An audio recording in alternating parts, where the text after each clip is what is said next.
Thanks to Wondrium for sponsoring this video. I don't know. That's the phrase. I don't know. I think we should all say I don't know more often to each other and to ourselves. I think my biggest asset, the thing about me that has made me the fun, lovable weirdo I am today, is I don't know what the hell's going on, and I'm not afraid to admit it. And that's what this video is about. I want to help us all figure out how to embrace uncertainty and use it to our benefit, to reduce stress, to find success, to learn how to spell uncertainty better, to make more informed decisions, and to become the all-seeing, all-knowing space babies at the center of the universe that we all want to be. I know that's the goal. Or at least make life not good. But to get there, one thing we need to do is embrace uncertainty, I think. I don't know.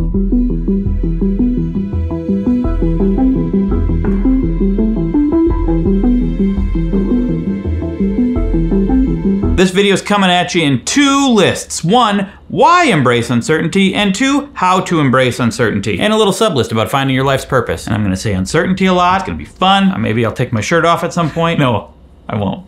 I might, I don't know. Why embrace uncertainty? One, because why? To acknowledge reality.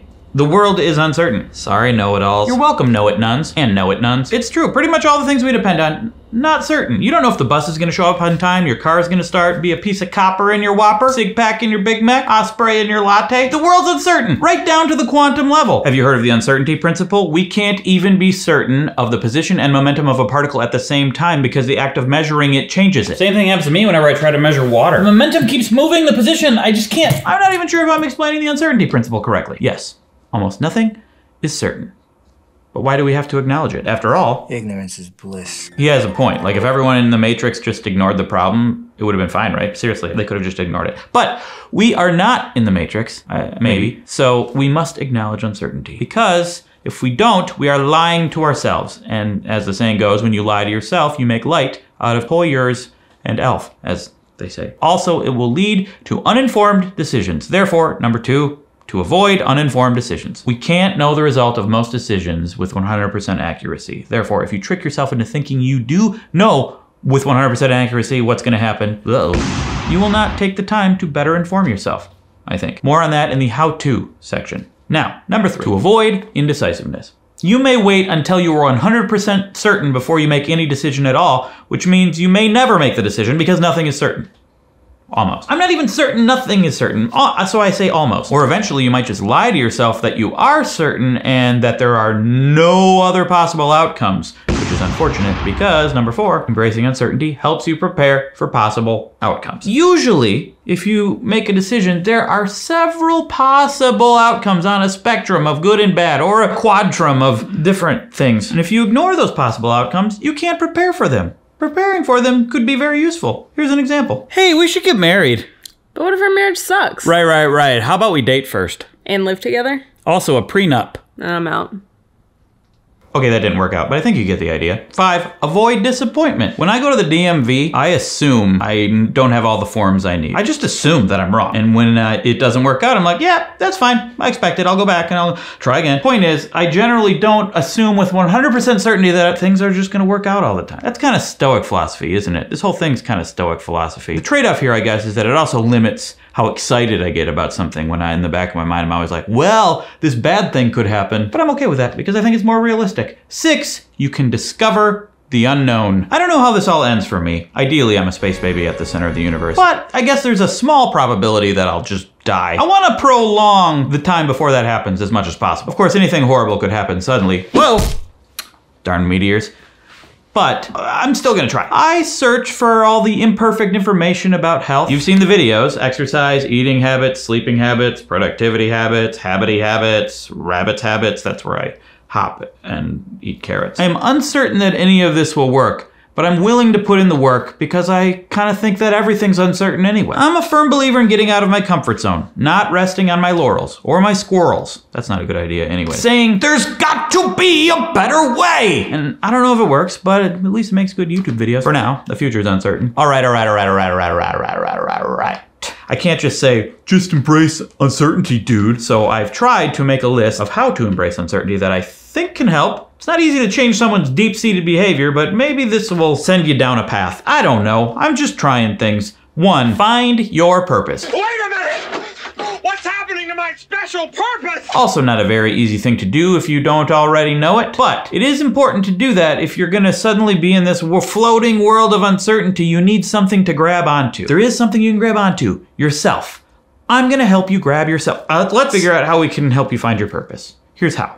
Maybe. 1. List your values. This is something I see in all sorts of self-helpy articles, books, blogs, videos, snaps, GIFs, memes, tweets, squirts. Usually when I see that, I'm like, what is it? What are values anyway? And then I think, oh, if they are what I think they are, I think I have like 800. I did find this article with this list of values, which might help. And I think my top ones, at least, are family, honesty, creativity, humor, poopin', pride in my work, and fairness. Poopin' and fairness aren't even in there. I added those on my own. I am so creativity.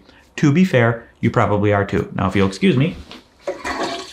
2, list your goals. What do you want to do? In life? Tomorrow? In a month? Sometimes it's hard to know that. Look at your values. Looking at my values, it looks like I want to make a very funny, weird, well done, one-size-fit-all toilet for my family. If you're still having trouble, here's a suggestion. Solve all the world's problems. I would love that. If that was your goal and you actually did that, that would just be great. 3, ask yourself one of these helpful questions from this article I found from Mark Manson. No relation to the Manson family, as far as I know. I guess he's related to a Manson family, but not the Manson family. Unless he changed his name and that's not his original name. But why would you change your name to Manson? I guess Marilyn Manson did it, but he's a performer and not the greatest person to model yourself after. Anyway, there are some good ones in there you might not have asked yourself before, like what makes you forget to eat or poop? Incidentally, while I was writing this, I actually did forget to eat and poop for a while. I was really in the zone, and that makes me think that I'm actually doing the right thing, even though pooping is one of my values. Sometimes your values and your goals, they're conflicting. But then right after that, I did get up and eat poop. I was confused. Anyway, if you don't know your purpose, it's not necessarily easy to find it. And maybe it's silly to even assume that you should have one purpose for your entire life. But if you can find one, at least temporarily, it could serve as a good anchor in this stupid, stupid, stupid uncertain world. Hopefully this list helped you a little bit. I've got a special purpose! You do? Yeah, this is fantastic! How to embrace uncertainty? Adopt the archer's mindset. Shoot arrows at people and things all the time. No, that's not it. And I don't mean archer's mindset. That seems unhealthy. Basically, it means when an archer shoots at the bullseye, it's not all or nothing. If they miss the bullseye, they still get points for getting close. I got this idea from Annie Duke. She's an author in behavioral decision science and former professional poker player. She says that with regard to archery, decision making is similar. The value of guessing isn't in whether the guess is right or wrong. You'll likely miss the bullseye, but like the archer, you will still score points for landing in the vicinity. The important thing is to take aim. That means assessing what you do and don't know about the possible outcomes of your decision, the rough probability for each of those potential results, and your preferred outcome within those possibilities. All this to say, everything is uncertain, so just try to inform yourself as best as you can and take aim even though you're not sure you're gonna hit the bullseye. Because it's still good if you get close. Basically, perfect is the enemy of the good, which is something I've said many times on this channel. Too many. I actually think I just surpassed my limit. I guess I'm done here. Yep, you had a good tenure, Wheezy. Now it's time for Wheezy 2. So, number 3, with any decision, try to really hone in on what it is you actually do know. When researching this video, I discovered what I actually know is I don't know anything. Wheezy 1.0 actually researched, but we share the same memories. Not knowing anything is how I start out most of my videos. And then you know what I do? I make lists. Lots of lists. Lists. It really helps me figure out what I know and what I believe about a topic. And then I reorganize the lists and shuffle them around and change them. And then I discover the gaps in my knowledge. And then I do research. Great website for that. http://www.google.com/nothing. I recommend putting the S after the HTTP also, because apparently it's more secure. And 4, organize. Since we acknowledge that the world is a chaotic wasteland of pain and destruction of everything that we know and believe and love, we should probably try to figure out the best way to organize the things that we can organize. Taking back control and Sunday of any unnecessary chaos that there is. Organize your desk. Put art on the walls. I'm not very good at that, which is why I just hang out near this organized brick all the time. Figure out daily routines. Drink coffee every day. A fitness schedule. Drink coffee every day. Meal plan. Drink coffee every day. One I really love, make lists. Lists. Counter that chaotic world as best you can, but embrace the fact that uncertainty will always be there. And remember, nothing worthwhile has ever been accomplished with a guarantee of success. A great quote I'm uncertain about because I can't find it confirmed anywhere that he actually said this. There's no path till you walk it, and you have to be willing to play the fool. Dodge this. That one doesn't apply. I believe it was Nietzsche who said, oh, no. And I believe it was me who said, list. So that's it. The point is to just try to live life honestly and be as objective as possible about what you can and can't know about what's gonna happen. I hope that helps you. And now I'd like to take a moment to thank the sponsor of this video.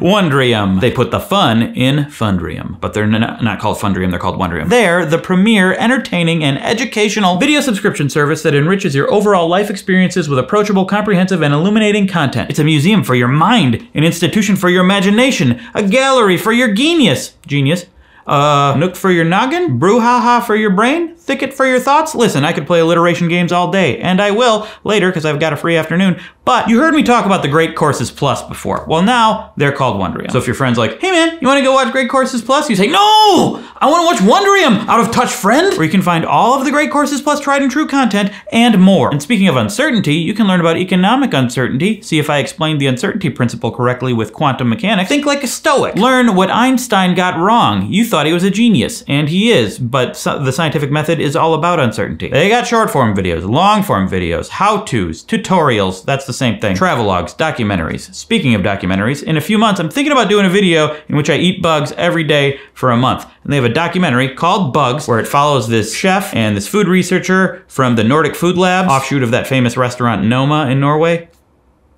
Denmark? I need to have a better understanding of cultural and human geography. Well, there's a class exactly for that. Anyway, those two guys go around the world researching how people cultivate and eat bugs. The whole thing is incredibly interesting and mind-blowing, and I loved it, and I'm gonna maybe try to track down people in it for interviews for my video. Anyway, I could talk about that for hours, but you can watch that documentary on Wondrium. And if you'd like to sign up for Wondrium, well, you've come to the right place to click on a place to go to the place where you can sign up in your place. And they're offering a free trial. And so if you want to show your support for my channel, you can click the link, wondrium.com/WheezyWaiter, and subscribe today. I think you're gonna like it. There's a lot of things to like on there. If you can't find anything you like, maybe you didn't search right.